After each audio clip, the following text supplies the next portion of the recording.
Alright lads, welcome to day 5. Continuing on with our little tutorial guide to the Dark Moorlands, we will begin expanding our housing district. Now what you will find is I'm playing this gameplay's been recorded and then I'm recording my audio, so it's good for you in that I can point out my mistakes, what to do better in, and a few other wee things. At the moment, we will be expanding with our rangers to we'll be just ordering them to chase, which means they will automatically attack all nearby enemy. And then I realised I needed stone. Our deposits weren't the best in the surrounding area, but the 3 stone right beside my command centre was probably the best idea for it. Even more rangers will be trained. We'll probably get up to about 15 rangers if my memory serves me right. You'll get paid, don't worry, ranger. Now there's quite a lot of zombies here, but there'll be no match. And I am deleting that. Now, here's the logic.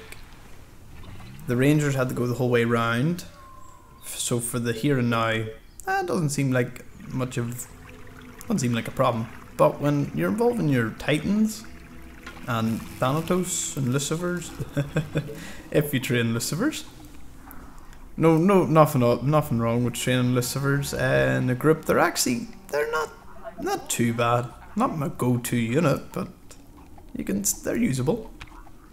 What I'm going to do now is I'm going to wall this wee bit off. The logic is just to kind of stop any wee zombie slipping through. No, I'm probably looking at other opportunities to wall off. Be constantly pausing, checking all corners just to make sure. This game punishes you if you do not pay attention. I've learned that the hard way, so you don't have to. You lay your eyes off 1 second, one single infected gets to one building and you will lose. Applies mostly up to about day 40. Although if you have an established perimeter, I suppose you could lose a section. Now, I pause because I hear a wee bit, someone's in danger, what is it? And I need to keep an eye on her because that is quite a large amount. As you can see, they're getting quite close. And over here, but this one's actually fine. Got a few shots off there. Keep pausing, just keep pausing, checking, pausing, checking. I'm going to put her behind that. They'll probably attack the wall, but that's no problem, we can repair the wall. You know, I was very skeptical about recording like this, you know, playing the game and then doing the voiceover, but looking at it, I can be of much, I can concentrate on what I'm doing, which is handy. Now at the moment I've just got a wood workshop. I picked there. It seemed like a simple enough place. It wasn't taken up using much of anything.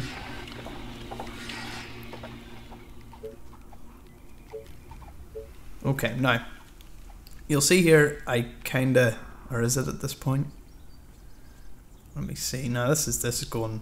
I was going to put houses there, but I decided against it, and then I wondered, is there any other place that could start a housing district? Then I seen an infected approaching. You see here? Now she was in patrol mode, but she wouldn't have probably got to him.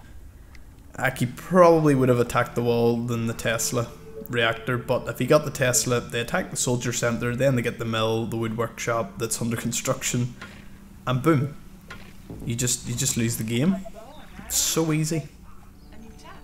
Now, what's happening over here? Just every new ranger trained I'm going to send over to chase. They're going to level up soonish. Now, that's a rather dangerous place to put my fishery, but I needed the food at the time. So it seemed like an okay place, especially because she's patrolling in front. Should I have devoted another ranger there? Not really. The priority is this housing. The housing's the backbone of our economy, so we need more space for it. Now I think this is the point I start doing a wee bit of... Now, See, 3x3 is for a market, and the market and other buildings all need about 1 gap between them, and they have a certain radius themselves. If you don't know what I'm talking about, I do have a video on boosting economy and production, which talks about the market, the warehouse and bank. Now, in the 2 places that you see me count out 3x3, when you see me place the market later on this episode, you'll go, oh, that's where. Oh, where was it being attacked? Just with defenses. Yeah, there's sometimes I don't. Sometimes I don't look at the alerts immediately, because I'm aware that there's no way they're getting into my base, and they're not attacking any. Like that bit I keep looking at because I genuinely don't have anyone nearby patrolling it. I put the mill there, more power. At the moment I'm a wee bit low on workers and power. The power will be solved, but I'm low on workers, so I'm hopefully pushing all these zombies out of our new home. Thankfully there's a wee choke point up there to the north of my rangers there, which will serve as a good place for a wall perimeter. At this point I haven't scouted ahead, and I don't know, we could actually just go straight into a zombie village. You gotta also think about that. A zombie village could just be beyond that black bit, but if you notice, you'll notice the zombie villages are when they start. When you're killing the infected, it'll spawn infected. Infected colonists. They run. Now, when they start getting spawned in, you start to sort of think, there could be a village here. But no, we have no infected colonists or executives running at us at the moment. Now, also, infected colonists do come periodically after a certain day. I don't know it off the top of my head. I think it's after day 15, something like that. An infected executive plus some of the runners, 2 runners sometimes, will come just from the edge of the map. Now, that's a runner there. Now, I'm not going, oh, there's a village, because it's just one. They are normally there. They're always present among the group, a few runners. It's an alien instinct. You'll sort of know there must be a village in that direction. Although this game throws you curveballs, I swear, because sometimes I'm like, there's a village. There just has to be a village, and there's no village. Or Village of Doom. No Village of Doom. Right. Now, after that wee minor pause, I had just finished researching cottages, which quite useful to upgrade our houses, more workers and more, well, yeah, more workers, more gold, because cottages generate a lot more gold. As you can see here, I'm being very pretty, so I don't know, I'm quite OCD sometimes in building these bases. They don't have to be, but I am. In hindsight, I wish I hadn't placed that hunter's cottage there. Yes, it does generate 17, but it'll be reduced because I'm going to build houses around it, and it messes up my pattern in the future. But you'll see what I mean. At this point, we're at day 8 and 18 hours. Now, the first wave comes at day 12. Now, this is just for 100%. I'm not too sure on the other difficulties. I haven't really played the other difficulties. I'm mainly doing these videos and working about 6 days a week, so, you know, I'm a busy man. I can't really. I will be beating it in brutal, and yes, I made my original tutorial series on very easy. Now, placing the gate there so like I can enter from that position. Now, this is where you are faced with the question: do you have loads of green land and you can instantly start plopping down farms for your food supply, or do you need a market? Now, markets, from my tutorial, you need 200 colonists. So you have to think, can I build a market right now? You know, is it worth my while sinking that amount of gold for a building that I could not build? Now, I was going to place it there, but the good news is I didn't place the cottage there. Oh, this is another one of the weird interactions. To me, that house right there is completely blocked, and I don't know why it was able. You see that house, the wee tent in the middle? It's blocked. I don't actually know how anyone would get out of it. But you see what I mean by the hunter's cottage getting in my way? It's not too much of a problem, but she's still kind of clearing. I later on discovered there's a lot more zombies up there than I originally thought. The soldier covers that wee gap. That wee gap's also very important where the soldier is, because I wouldn't have guessed that was there. Like, I have lost playthroughs because I didn't see wee gaps like that. Right, we're clearing. Things are going very well in the clearing department, and we thankfully haven't come across a village of doom yet. Or a host of special infected. So we just continue expansion. We hidden test the coil there means I'll be able to expand right there. Now I have no one there right now. That was probably a big flaw. I just got lucky in that no zombies came that way, because if they started hitting that Tesla coil it wouldn't have stood a chance. So I probably should have built a wall there, put a ranger much sooner, but I didn't because everyone's just dedicated to clearing. See, now we're starting to get veteran statuses, and a lot of them we're also reaching, like, we've pushed out enough that we're starting to see infected executives coming. Sometimes clearing doesn't go. Now at the moment I'm scouting, I'm like, is there a village of doom? And then I'm shit scared that I'm about to lose my ranger, but thankfully I draw quite a lot of the runners away. They'll sort of scatter over there, out of my way. So back to clearing. Now I realise I have a very large stone and iron deposits, which will be really, really good. But you have to remember the first wave is on its way, so I don't want to stretch my defences too thin at the moment. Now, I was about to place the Tesla coil, then lo and behold I see a wee flag. What could that be? That wee flag's the top of a village of doom.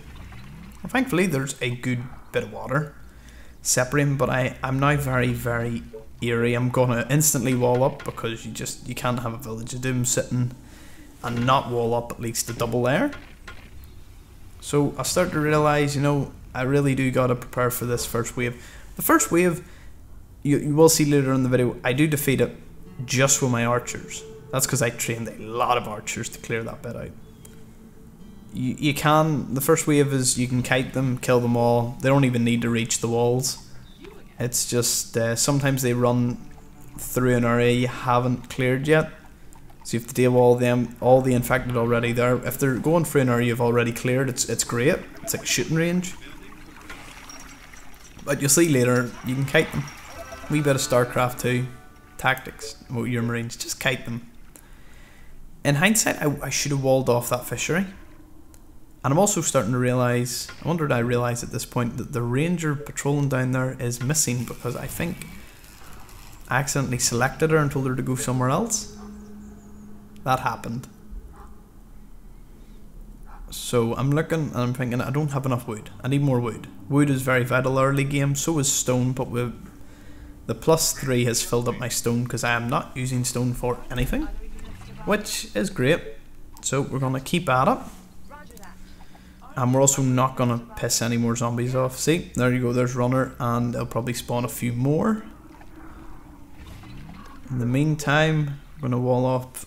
Now this, I don't know. I didn't want to wall this bit off. I ended up doing it. You see, I was thinking about it. I was like, should I delete that? That's going to be a pain. Then I thought, should I double this? Oh no, should I put the sawmill there? And then I realised there's no ranger, because she's actually at the bottom right clearing. See that one green dot on the minimap? That's her. I forgot I set her to chase. I think I paused and went for a tea break or something, came back, and then was like, I have no range. Now as you can see, one of my archers is shooting the village of doom. I somehow don't notice that, and just go, you know what, just pull the archers back. You know, little do I know there is a massive horde going to that exact spot. You know, so it's just by sheer luck. See all them ones running? There's a hell of a lot more. Later on I find out when I build the ballista just how lucky I was that that horde didn't run any closer. So I'm researching ballistas. Ballistas, do you research it at this stage? Yeah, one ballistic, you know, means you can keep an archer away. The best thing is, and you'll see in this video, if you place a ballista where it can cover where 2 choke points meet. Let me try and give you an example. Yeah, this bit, there's 2 choke points and they converge in the middle. If you could put a ballista right in the middle there, you know, it sort of joins in it's one choke point and you can expand from that point.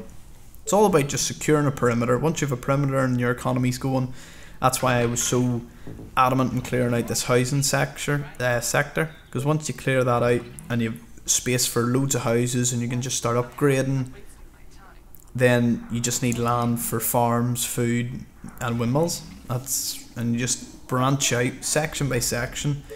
Some people I've watched go super hyper aggressive, expand in all directions, and kudos to them. I'm not showing you this is not a super aggressive. You could be far more aggressive than this in expansion.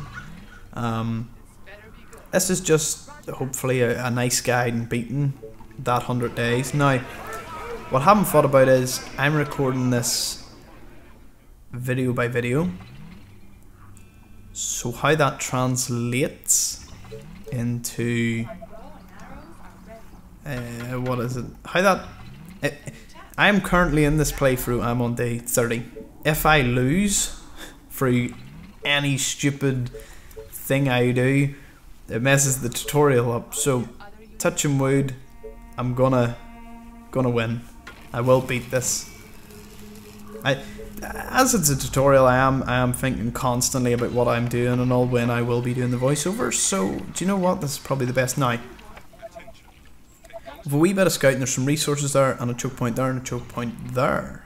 So that's a good bit of space. It could be another housing district. There's a lot of potential for that. Well, no, I leave that space. I don't build the houses yet. I've this wee district at the moment, which I'll get the market up and show you. Now, always be thinking, even on your first perimeter, you'll probably be putting executors and ballistas. So constantly build with that in mind, that a 2x2 gap surrounded by at least one layer of wall you'll need to put. Okay, so see that 2x2 bit? Yep. And you'll see, the more the video progresses, the more you'll see I just leave 2x2 gaps. I might actually never put ballistas or executors there. It's normally if a certain section gets pushed in by the infected and things go a wee bit eerie. I see now I realise just how close I was to losing because one lone ranger decided to start shooting buildings. So a ballista is going up. Our first ballista to cover the housing district. It's the most important district, and if a zombie gets into it, it'll snowball really fast. Really fast. Oh, walls are under attack. Do I go? Nope, it's the same place. Yep, so as you will see, that 2x2 gap, once I put the ballista there later, you'll see radius. I also look at radiuses a lot. There's also a few things with turrets like blind spots, where that soldier is at the moment is also another blind spot. I believe I go over and I look at it and realise my problem. Yeah. Oh, maybe not just yet. You'll see. See, the soldier started attacking now, but that wall that the zombie was hitting, despite the soldier being able to see, there was nothing. The soldier wouldn't shoot because the game's really realistic. You gotta think, well, you can't shoot through a corner of a wall, you know. They need straight lines of sight. Certain units, maybe a Lucifer doesn't apply to. It's really advanced stuff for what we're doing. We don't need to go into too much depth. That's like Mythbuster territory almost. So this is a 2-layer wall to protect my most important district, and with 2 layers there. We'll have a 2-layer in my most outer perimeter, because wherever the first wave comes, if you aren't able, or you don't kite them and kill them with your rangers before they reach the wall, they'll probably get at least 1 layer in. So, and the 2-layer, it's a good rule of thumb, a 2-layer wall. Eventually I'll show you the optimal. Your outer layer will be executor, 2 layers of wall, space, 2 layers of wall, space, one layer of wall with some stone towers, or not stone, some wood towers to take in spitter fire. Spitters love wooden towers, they love to shoot them over your defences. So if you've, there we go, with dozens of infected.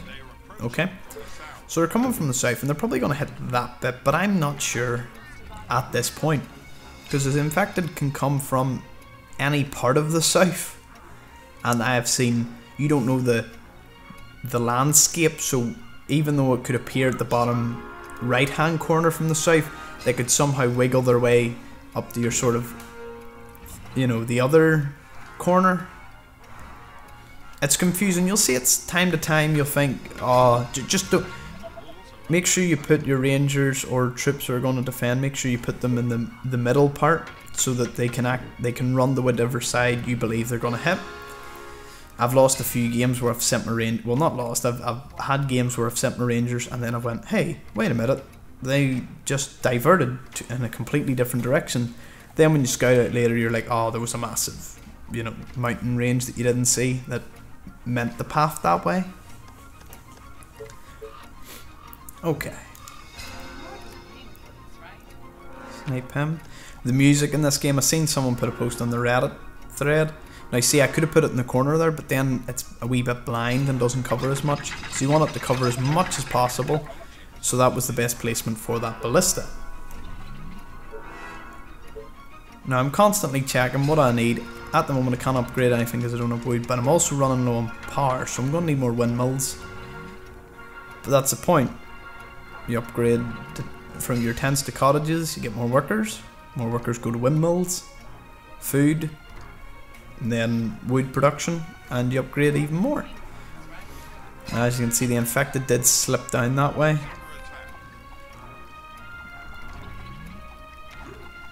So I'm going to defend with a total of 13 rangers. Okay, I do have more than 13. I have a good lot more rangers around the place, and of my soldier. You could bring them all to defend this, but sometimes I've lost because I've taken them from a side. Now let's see, I'll tell them to hold, they'll hold there. I normally let them get about, when they get their first hit off, then I back off. Hold. You could do better kiting, and of course the ballista came online, but even without the ballista I would have easily took them out. So that's just a wee bit of kiting. That's your first wave dealt with. If you've made it this far, well done you, because do you know what? After about 40 hours, making it to this stage was still difficult for me, because I got to this and I was like, what? What do you mean the infected are on their way? No, it's a big learning curve, but hopefully I can get you all over it. Once you beat the first one 100%, you just snowball. You just snowball on your knowledge and how to do it, and it's great. So anyway, that's the first wave dealt with. That's the housing district. In the next episode, we will be talking more about the market and just eventual perimeter expanding, much bigger perimeter, and clearing, just early game clearing your next perimeter, getting production online, getting the resources in, houses upgraded. That's the game plan. Thank you so much, lads, for watching. I'll see you all in the next episode. Goodbye. In the next episode, we'll be looking at the placement of the market, which is extremely good in this playthrough. Really impressed with this one. Then we'll be looking at outer defences and the placement of ballistas. Hopefully you'll join me in the next one. Thank you so much for watching, lads. Your continued support is absolutely amazing. More videos are coming your way. Episode 3 I hope to be done by tomorrow. See you then.